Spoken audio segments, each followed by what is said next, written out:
Hey guys, Charlene Ortiz here. Thanks for tuning in today. Today I wanted to talk about something that I have personally dealt with in my life and that I could probably confidently say about 100% of you have dealt with at some point in your life. And that is when we're going through difficult times and we go to people for encouragement or insight and they say really dumb shit. And I have come to the conclusion that there are four reasons that people say really stupid things when we're going through tough times. And the first one is out of ignorance. The second one is because they just really don't care. The third one is because they just really don't know what to say.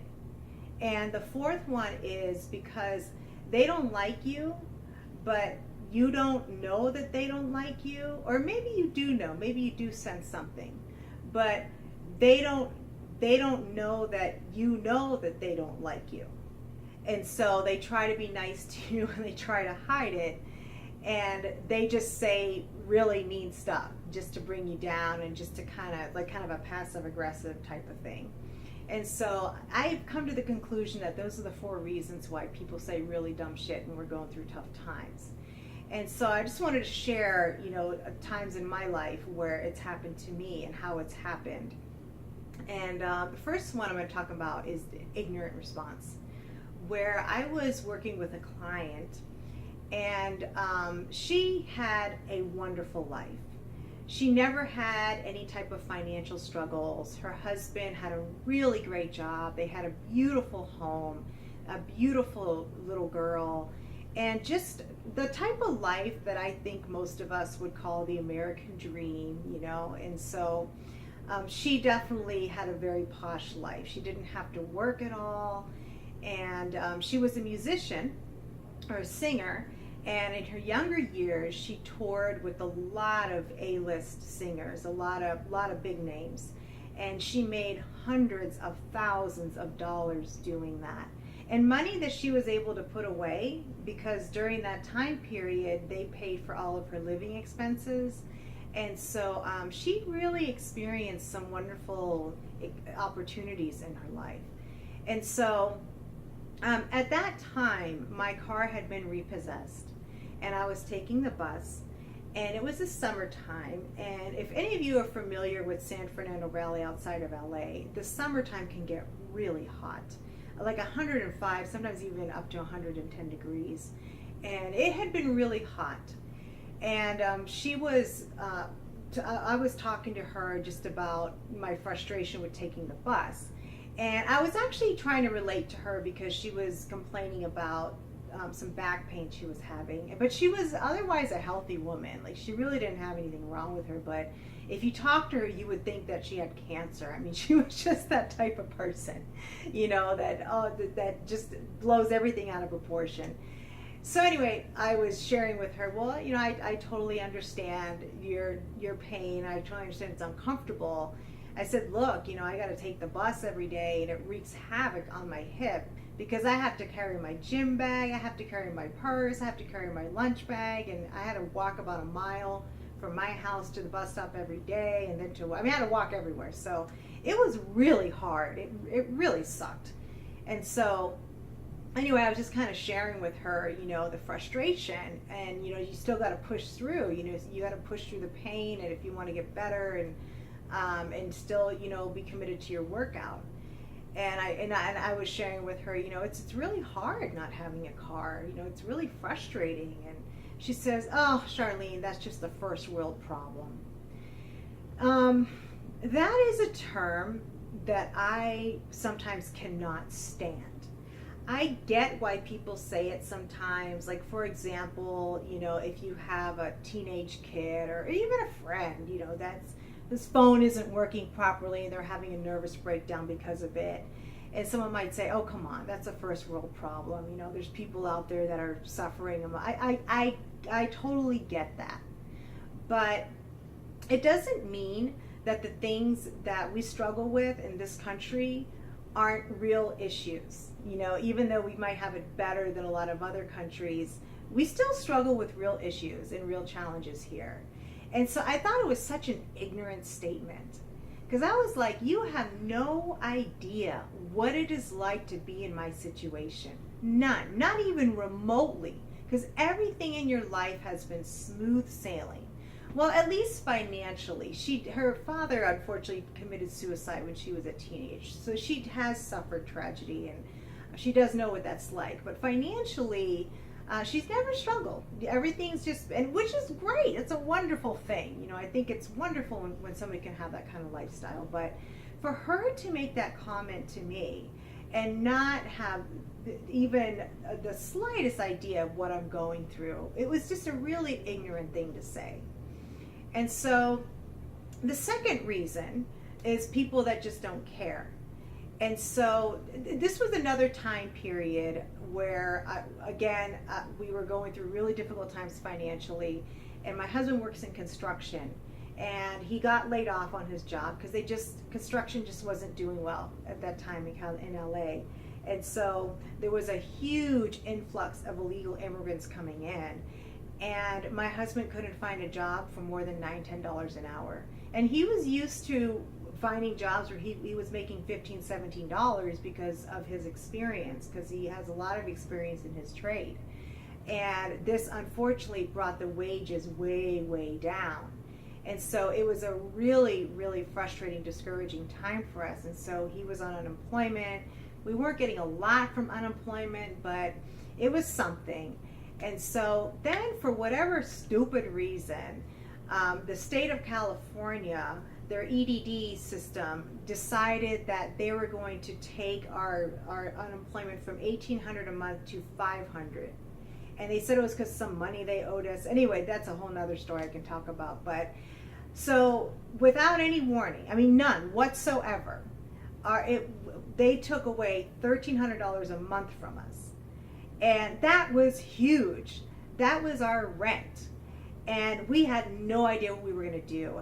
And this was something that was happening in the midst of all these other really horrible things happening at that time. And we were going through a period in our life where it's just one thing after another. And you ever feel like that? You know, one bad thing happens, and then just something else happens, and it just starts raining drama and tragedy in your life. And you don't know where it's coming from. So I was at work, and I was really, really feeling frustrated, discouraged, and scared, you know, to be quite honest, about our situation. But I was trying to, you know, still keep my spirits up. But I guess one of my coworkers could kind of tell that I wasn't really my normal cheerful self that day. And she says, "You doing okay, sweetie?" And I told her, well, you know, my husband and I are going through some tough times financially, and to be honest with you, I'm just really stressed, and I'm just so tired of my life being like this, and I'm feeling really discouraged, you know, and I don't really know what we're going to do in this situation. You know, we're in a really bad place right now. And she says, "It'll get better," and she just kind of turns and walks away. And so that was a situation where she just didn't care, and really didn't want to listen to it. And that's fine, you know, whatever. But this was a woman who was married to a wealthy man. I'm not real wealthy, but they were very comfortable. And she everything she wore was Lululemon. I mean, literally everything she wore was Lululemon. And nothing against Lululemon. They have really cute clothes. And she drove a Cadillac. So she had a really, really posh lifestyle. And so she just really didn't care to hear about what I was going through. And what was ironic about that is that before she met this guy, she was a single mom of 3 children. And at one point in her life, she really, really struggled. And she really knew what it was, you know, to suffer, and especially financially. And so I was just really surprised by her response. And, you know, and of course it was kind of hurtful, you know, just how it was kind of catty and just kind of brash the way that she said it. And then she just kind of walked away. And so, all right, the third situation are people that they really just don't know what to say. And even these could be people that have also suffered through really difficult times, but they just don't know what to say. And so during this time period, my car, I've had I've had my car repossessed several times in my lifetime, but during this time period, we were staying with my friend, and this was actually because our unemployment had been cut so drastically, and so we actually ended up moving in with my friend for a couple months, and my car got repossessed during that time period while we were staying with her. So that next morning, because it got repossessed in the evening around 11:30, and obviously that's devastating. I don't know if any of you guys have ever gone through that, but it's such a devastating, humiliating, just powerless feeling to watch your car get hauled away and there's nothing you can do about it. I mean, it's a really terrible feeling, and it really makes you feel like such a loser. But anyway, the next morning, I saw her, and she said, "Oh, I noticed your car is not in the driveway." I said, "Yeah, they towed it away." And I was like, "Oh my God." I was like, "I don't know how much more of this I can take. I mean, this is just, it just keeps getting worse and worse. And I just feel like I'm going to snap. I feel like I'm going to lose it, because it's just, I can't deal with this anymore." And she just kind of laughs and said, "Ah, girl, that's just our life." And she walked away. And I was like, what the hell was that all about? And then I went into our room, the room we were staying in, and I just cried. And so, and then the last one is, people that just don't like you, and you don't know they don't like you, and they don't know that, or you might know, they might not know that you know that they don't like you. So either way, they just say something just to be flat out mean and vindictive. So in this situation, I was trying to go back to church, and I'm not really into church anymore, but at that time I wanted to try to go back to church. And so the particular church I was trying to get back into, I was getting like counseling sessions from this woman from the church, me and another woman too. And we were both going through very similar situations financially, where her husband had lost his job and he was getting sued, and they had a beautiful home that they were going to lose, and it was really devastating what she was going through. And obviously my situation, I've struggled financially a lot throughout my life, but this was, again, a really, really difficult time. And so she comes walking in, to our little therapy session, whatever you wanted to call it, and she says, "Guess what, guys? My husband and I just upgraded to a brand new SUV Mercedes model, blah, blah, blah." And she was like, "Yay!" And I was like, what the fuck? Why would you say that? It's the way, the analogy that I have for that is that, say I'm meeting with two friends that are overweight, and they're struggling with their weight, and they're really discouraged. Maybe they even gained some weight, and they're feeling really discouraged about it. And I know they're going through a tough time with their weight. I know they're really feeling discouraged. And I walk in and I say, "Guess what, ladies? I just lost 5 pounds. Yay!" What would your reaction be if somebody did that to you? You'd want to punch them in the face, and rightfully so, because that is a horrible, cruel, and just vindictive thing to say to someone when they're going through a tough time. And so with all these responses that I got from these individuals, and trust me, I could go on and on about all the times people have said really dumb stuff to me, I could not let it have such a strong impact on me that it affected my ability to deal with that particular situation. And one thing that I've learned is that you cannot let people have power over you. You cannot let what they say to you or what they do have power over you, because no one can truly hurt you unless you let them. And even though when we're going through tough times, it's normal for us to want to seek encouragement, insight, advice, compassion, because we don't want to feel alone. We want to feel like that there's somebody there that cares. There's somebody there, that has our back, and that's going to be there for us. And sometimes when we go and we seek out that comfort, we don't get what we're looking for. Whether it's a family member, a friend, a coworker, whatever, we all have that person in our life that always has a really dumb response to whatever it is that we're going through at that time. But you cannot let it have that strong of an impact on you.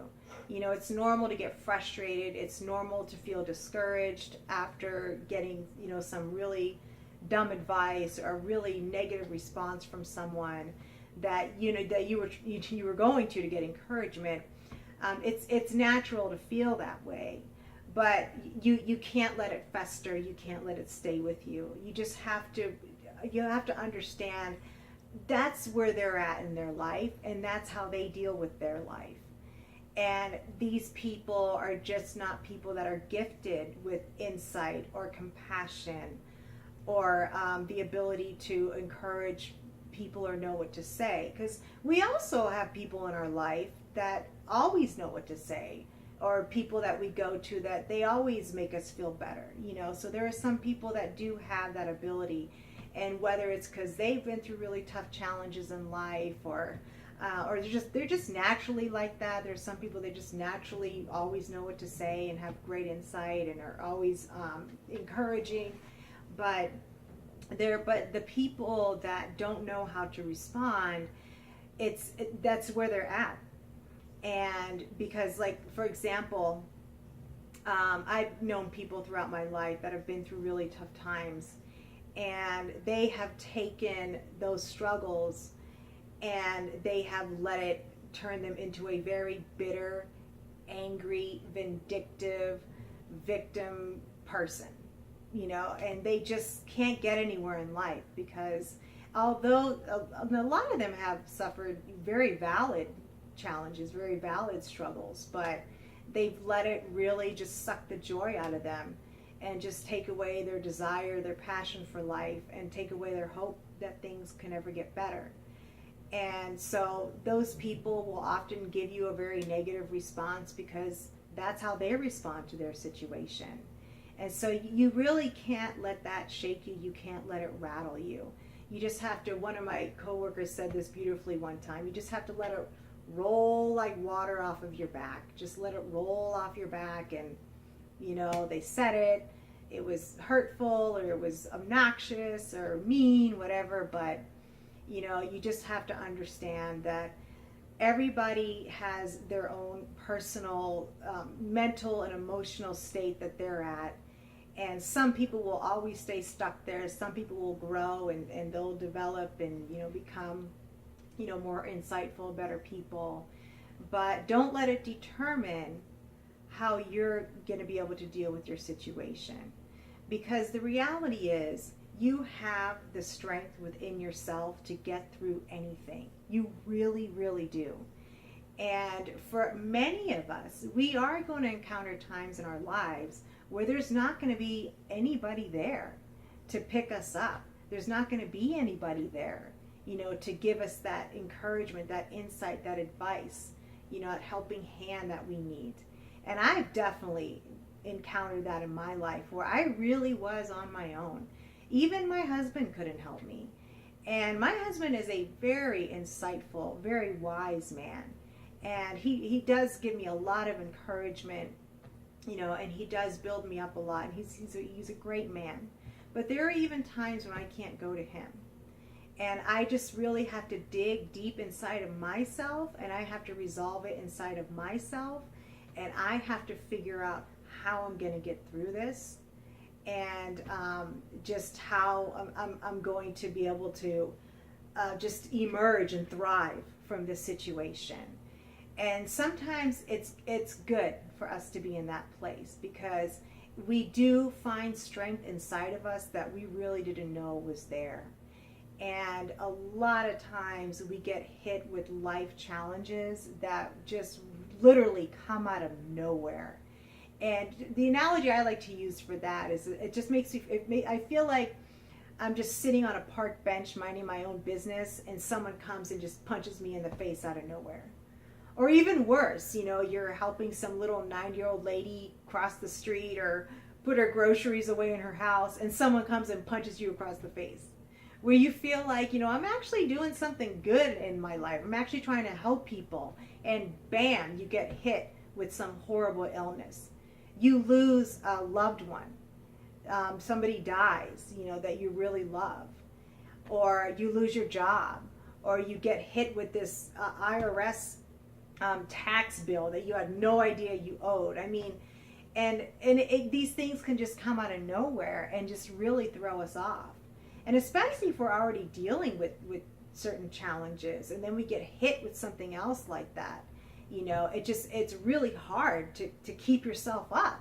It's really hard to keep yourself going. But the reality is, you either sink or you swim.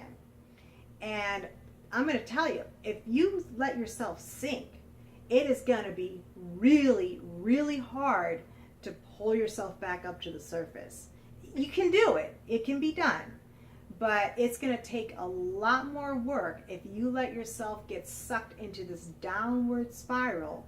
It's going to be a lot harder to pull yourself out of it than if you keep a level head and you keep yourself clear-minded and you just try to keep your emotions organized and at bay, not to let your emotions take over. And this is something I talked about in one of my other videos too, where you don't let your emotions cloud your intuition. Because when you are going through a really, really tough time in life and you don't know what you're going to do, and you feel scared, you feel overwhelmed, you feel like, oh my God, how am I going to get through this? If you keep yourself calm, and if you keep yourself centered, and you don't let yourself get emotionally out of control, you will be able to hear your intuition, and it will tell you what you need to do to help to get you out of this situation. It really will. And it could be just a thought that pops into your head out of nowhere. And you just think, I never really thought about that. I never really thought about how I can fix this situation and deal with it that way. And you actually learn how to become more creative and resourceful. But again, if you're stuck in this self-pity, in this anger and resentment and bitter that everybody else in life seems to be doing better than you, and why is this happening to me? And it's okay to feel those emotions. It really is okay to feel those emotions, but you just cannot stay stuck there. You have to pull yourself out at some point. And again, there may be times in life where you're going to have to pull yourself out by yourself. And so don't let how other people respond, and don't let what they say have power over you. Because when you feel confident and sure of yourself, and you feel that you know that you're going to be able to figure this out, you won't let other people have an impact on your ability to deal with life and your ability to enjoy life.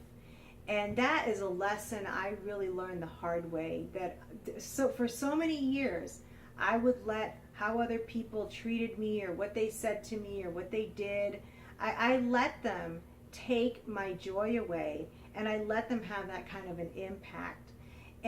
Or even if you're holding on to something that happened to you years ago, maybe somebody hurt you and that person's no longer part of your life, but it's something that still festers inside of you. It's something that still affects you. You are still letting that person have power over you, and you are still letting that person take away your life. Even if they're not physically there, even if they're no longer part of your life anymore. If you still stay angry and bitter about that situation, that person is still controlling you. Do not let anybody have that type of control over you in your life. And so, but guys, I know that when we're in the midst of it, it's really, really hard to keep our head up above the water. It's really hard to believe that things can get better, to believe that things can improve. But trust me, they really, really can. And I have been in situations where I was as low as I could possibly get. and I did not see any way out of this. And even now in my life, there's a lot of things that we're going through that I am feeling like, man, how are we going to deal with that, but you know what, I'm just going to keep myself in a good emotional state of mind, keep myself clear-minded so I can hear my intuition, so it can tell me, try this, or maybe you need to go this direction. And it really has, my ability to keep my emotions under control really has made a big difference on how I let things affect me and how much it affects me, how bad the situation can actually get. And so if you're able to do that, you will be able to figure out a way to turn this around. And you will be able to get that type of insight. Or you might be led to somebody that really can help you, or a group of people, or an opportunity. Who knows what it is? But you've got to keep your head on, and you can never ever lose hope that your life really can be amazing in every way. That it can be amazing health-wise, financially, with love and relationships, with the type of work that you do. That I really believe that we are meant to enjoy life in every single aspect and in every single area. I really believe that we are meant to enjoy that, and that if we are in line with what we really want in life, and we don't lose focus of what we would want to achieve, and whatever it is you want to achieve, no matter how big it is, don't look at it as a fantasy. Don't look at it as, man, it'd be really nice if I could have this. Instead, think to yourself, why couldn't I have that? I could have that too. Why can't I have it? And start to visualize and imagine, what would it be like for me to have a house like that? What would it be like for me to have somebody in my life, a man or a woman, that'll really love me and make me feel special? And somebody who will be committed to me for the rest of my life and be my partner and my best friend. What would that be like? And a lot of times we're afraid to imagine those things because we feel like, well, if I do visualize that, if I do imagine it and it never happens, then I'll be even more devastated. What if it does happen? And I think a lot of us are programmed to expect the worst, to fear the worst in every situation. But what if you expected the best, and the best actually did happen? What if that was possible? And I really believe that it is. But so anyway, guys, I really appreciate you guys just tuning in and giving me your time and attention and listening to what I have to say. And I hope it's helpful. I really do, because one of my goals with this channel is to share my own personal experiences with you and just how I've gotten through it. And maybe it'll help you guys get through whatever you're getting through and give you guys some insight, I don't know. But we all have our struggles. We all have our challenges we're going to have to face in life. But we all have the ability to turn it around and to change it. And we all have the ability to work towards the life that we really want. We really, really do. So, okay, guys, thanks for tuning in. I really appreciate it. And remember to take care of yourself. Always protect yourself physically and emotionally. And remember, your health is your most valuable asset. Invest in it. Bye-bye.